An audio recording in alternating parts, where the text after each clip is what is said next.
Okay, so I'm a real estate investor who's flipped about 100 homes, and as a salesperson, sold about 200. So we can look at some of these trends here from the news in the last 24 hours. I'm going to give you my unique perspective about that. Hard for me to say, hard for me to talk today. But this is really, really interesting because I'm going to take you through kind of the sales side and the information from the sales side of real estate that I've seen, and the investor side, right? Which are two totally different buyers, right? The sales side is going to be a retail buyer, someone looking at something that they like, the tiles, like the location, stuff like that. As an investor, you're going to look at where the deals are, how the deal flows, kind of where the market is. So I'm going to give you both perspectives as we look at this article, right? So they said, we've seen a recent smattering of data across housing and real estate. All signs point to a gradual but clear weakening of the market. Now, this is talking about on a macro level, right? They're talking about the entire market, looking at everything, and it's a general weakening when all those numbers are added up and divided all out, right?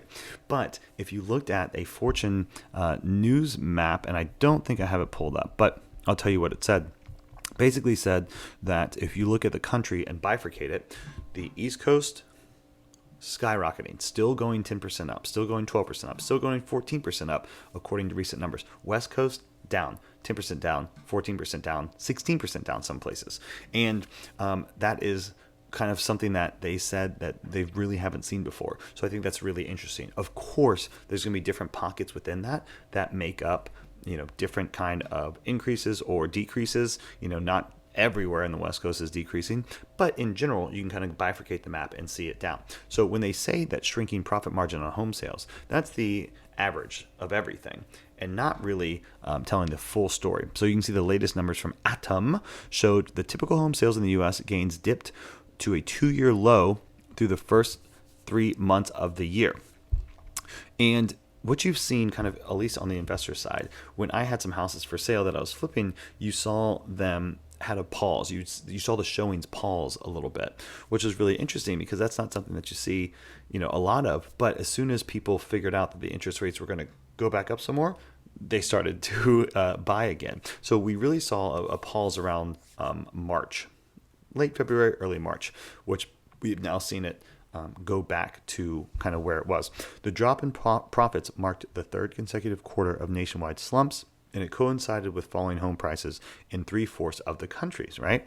So since the peaking of the second quarter of last year, median home prices have tumbled 7%. Obviously, the Fed's aggressive policy pushed all kinds of borrowing costs higher. So when you're buying a house now, 7%, and that's 5% higher than it was, and it really helped, or really hurt rather, the affordability to a lot of people, right? So it knocked a lot of people out. The good news is a lot of people locked in those 2% interest rates.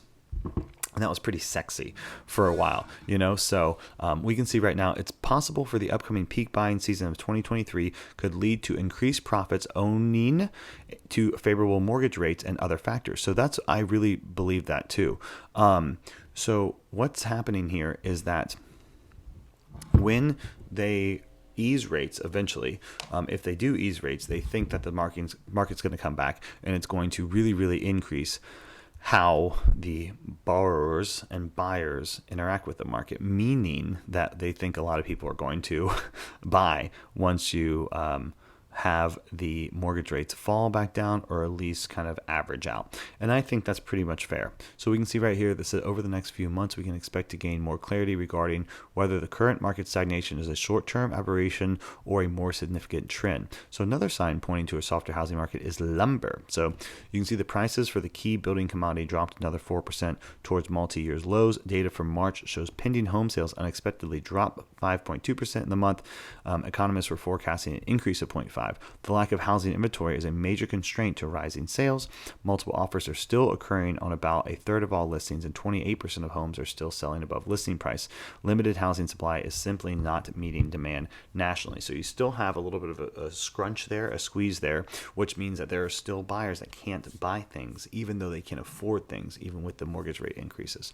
So while housing may be slowing for a moment, researchers are still warning of a bubble that's set to pop in the next decade, fueled by jarring shifts shifts in demographics on the horizon. So millennials who are now between their mid-20s and early 40s, that is prime home buying years, have helped push up prices, and the largest generation since the baby boomers is creating a wave of demand that surpasses supply of houses for sale.